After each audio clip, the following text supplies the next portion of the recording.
It reminds me of the heady days of Sputnik and Yuri Gagarin, when the world trembled at the sound of our rockets, and they will tremble again at the sound of our silence. Welcome, huge movie fanatic Nate, stopping on by for yet again another retro VHS showcasing video. Today I'm showcasing the original North American VHS release of The Hunt for Red October. As we can see on the back, on the bottom of the cover, trademark and copyright 1990 by Paramount Pictures, all rights reserved. This is actually a pretty cool release for reasons that you will see before this video is over. Taking a closer look at the front cover, very simple cover, the good old days of home video releases. I'd imagine this is what the theatrical poster looked like. I'm not exactly sure what the theatrical poster was. I would imagine this was something like what it was. Simply Sean Connery, The Hunt for Red October, and under that we've got Alec Baldwin. The whole cover is more or less Sean Connery's face portraying the submarine Captain Ramius. Basically a black background with a red, instead of black and white, it's black and red. Basically got a little part of the top of, is that an accurate version of this submarine, Red October, or is that just a generic submarine? I'm not sure. Then we've got this just, I don't know, ski slope kind of hill thing going on. Yeah, simple but effective. Bottom corner there, simply the Paramount logo. Taking a look at the right spine, mostly black. The Hunt for Red October in white. I don't know why it's not in red, but whatever. Closed caption logo, catalog number 32020, and then it kind of, the front cover goes around, wraps around the side, so you see a little bit of the bottom red there. Paramount, a Paramount Communications company. Taking a look at the left spine, same thing, except because the front cover wraps around the both right and left sides of the cassette, you've got more red on the left spine than you do on the right. Same stuff though that we did see on the right spine. Top of the first ever North American VHS release of this movie looks exactly like this. Taking a look at the back, we've got a quote here from Joe Siegel from Good Morning America. The first You Gotta See It blockbuster of the 90s. You can also see a little box with a barcode and some information there. Hi-Fi stereo playback requires stereo Hi-Fi VCR. The reason I laughed, and I've commented about this in past videos, is it's like they say Hi-Fi stereo playback requires not Hi-Fi stereo VCR, but a stereo Hi-Fi. Like, how come they switch that back and forth? You think it'd be Hi-Fi stereo requires Hi-Fi stereo. But no, it's Hi-Fi stereo requires stereo Hi-Fi. It's just so goofy. Let's just confuse people.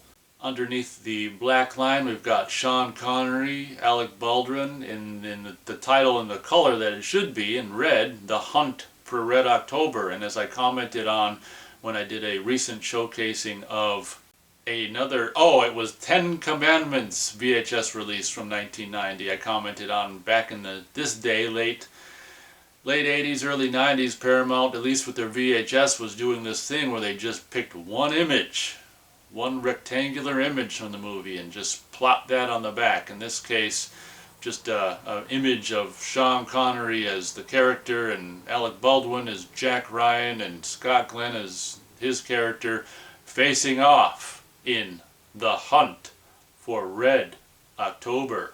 Based on Tom Clancy's bestseller, directed by John McTiernan, and starring Sean Connery and Alec Baldwin.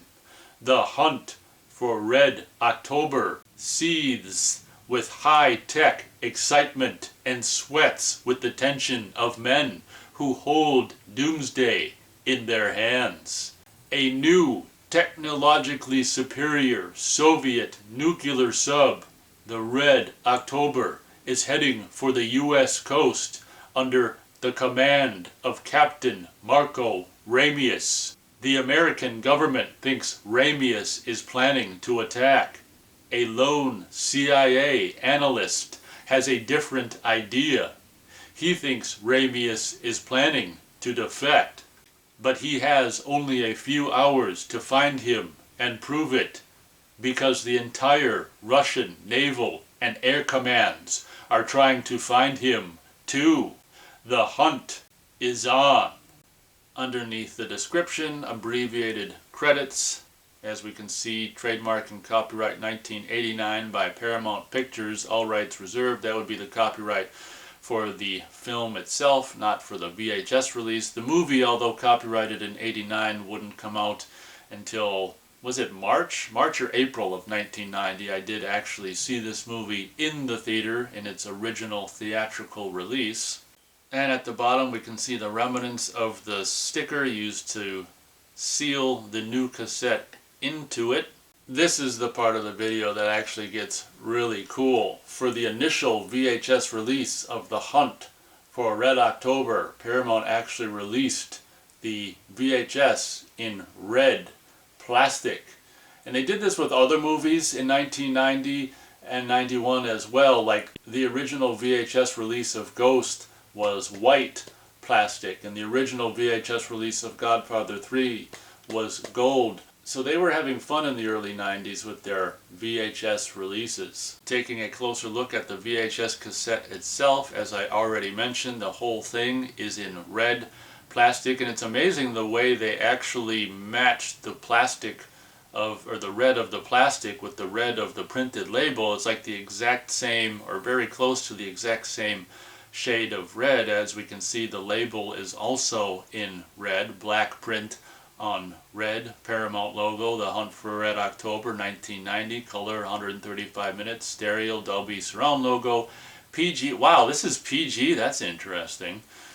And closed captioned logo and all your important warning copyright information as well. But I think it's really interesting how well they were able to match the red plastic with the color red on the label. And honestly, this is actually leaning a little closer to pink than red. So I don't know if that's because of age or just how it's always looked. I'm assuming that's how it's always looked. Otherwise, the label and the tape, if it was due to aging, they wouldn't age the same way, I wouldn't think. Taking a look at the spine, same thing. Obviously, this whole cassette is red, so the spine area is going to be red as well. Once again, red label, black print, title there, stereo hi-fi, Paramount logo, and catalog number.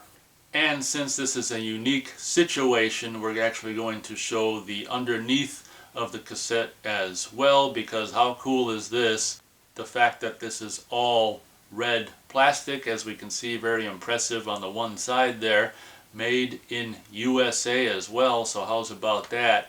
Looks like they didn't go the full distance. It looks like the tape spools are white, but what the hell, you gotta cut some costs. But it's just so cool to me that this whole cassette, with the exception of the white spools and obviously the tape, is red plastic. I just think it's really cool that I was actually able to showcase the original North American VHS release of this title with the actual red plastic cassette. Even though I've seen the white cassette release of Ghost, I don't own that, which is kind of a bummer.